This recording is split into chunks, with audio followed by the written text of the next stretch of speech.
Okay, this is the final lecture for AP Chemistry. We're going to talk about organic chemistry, nuclear chemistry, and polymer chemistry.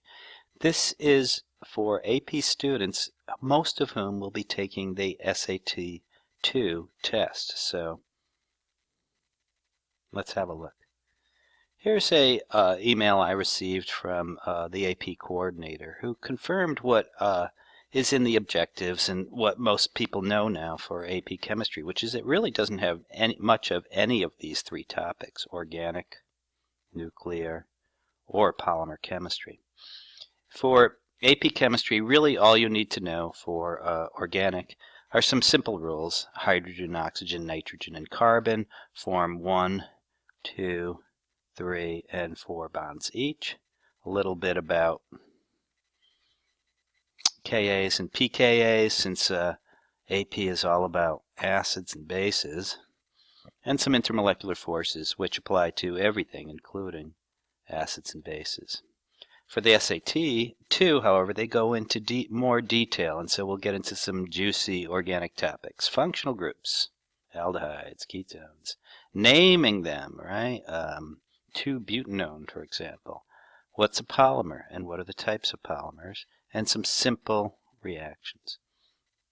For nuclear chemistry, there's basically nothing. It's not on the AP test. But for the SAT 2, they cover the basics. The 3 types of decay that can happen to a nucleus, alpha, beta, and gamma. The difference between building up and taking apart for the nucleus, fission and fusion.